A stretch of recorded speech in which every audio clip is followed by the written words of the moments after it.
Inilah Injil Yesus Kristus menurut Santo Lukas. Dimuliakanlah Tuhan.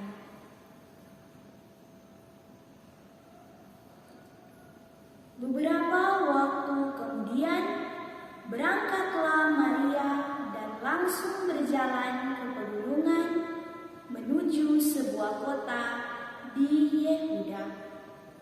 Di situ, ia masuk ke rumah Zakaria dan memberi salam kepada Elisabet. Dan ketika Elisabet mendengar salam Maria, melonjaklah anak yang di dalam rahimnya, dan Elisabet pun penuh dengan Roh Kudus, lalu berseru dengan suara nyaring, "Diberkatilah engkau di antara semua perempuan, dan diberkatilah buah rahimmu. Siapakah aku ini, sampai Tuhanku datang mengunjungi aku? Sebab sesungguhnya ketika salammu sampai kepada telingaku, anak yang di dalam rahimku melonjak kegirangan. Dan berbahagialah ia yang telah percaya, sebab apa yang dikatakan kepadanya dari Tuhan akan terlaksana."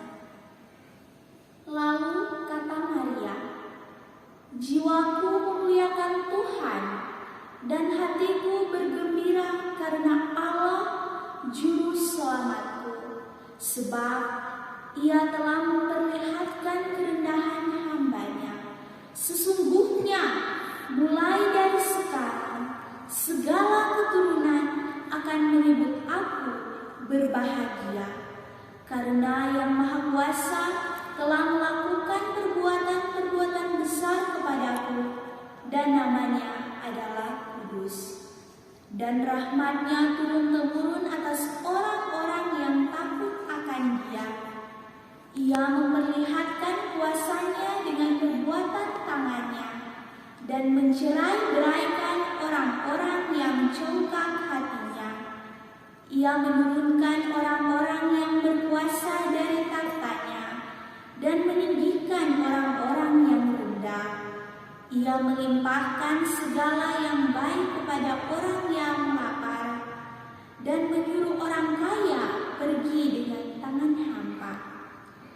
Ia menolong Israel hamba-Nya, karena Ia mengingat rahmat-Nya seperti yang dijanjikannya kepada nenek moyang kita, kepada Abraham dan keturunannya, untuk selama-lamanya. Dan Maria tinggal kira-kira 3 bulan lamanya bersama dengan Elisabet, lalu pulang kembali ke rumahnya. Demikianlah Injil Tuhan. Terpujilah Kristus.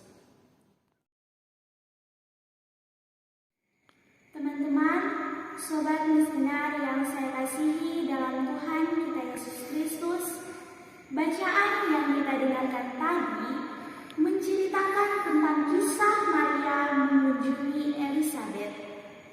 Perjalanan Maria menuju rumah Zakaria dan Elisabet melewati pegunungan dengan berjalan kaki. Tentu bukan perjalanan yang mudah, perjalanan yang melelahkan. Butuh perjuangan untuk dapat sampai ke rumah Zakaria dan Elisabet. Hal ini dilakukan Maria untuk dapat bertemu dengan Elisabet saudarinya. Teman-teman yang terkasih, lewat bacaan yang kita dengarkan tadi, Tuhan mau mengatakan kepada kita supaya kita selalu memberi perhatian satu sama lain, baik dalam bentuk kehadiran, perjumpaan langsung atau kunjungan, berkomunikasi, dan lain sebagainya. Bagi orang yang diberi perhatian, apapun bentuknya, pasti akan menjadi sesuatu yang sangat berarti di dalam hidupnya. Teman-teman yang terkasih, kita sering melihat atau menjumpai cara atau gaya hidup orang pada zaman ini yang dipenuhi oleh rupa-rupa persoalan, kemajuan teknologi, dan informasi-informasi yang membuat orang menjadi tertutup dan susah untuk peduli dengan orang lain. Jadi, Tuhan mau supaya kita selalu saling memberi perhatian satu sama lain. Dengan saling memberi perhatian, orang dapat menjadi lebih baik dan peduli dengan orang lain. Marilah kita selalu meneladan iman Maria dan Elizabeth yang selalu berjuang dan mendukung, menopang saudara-saudari kita, terutama di masa pandemi COVID-19 ini. Semoga demikian.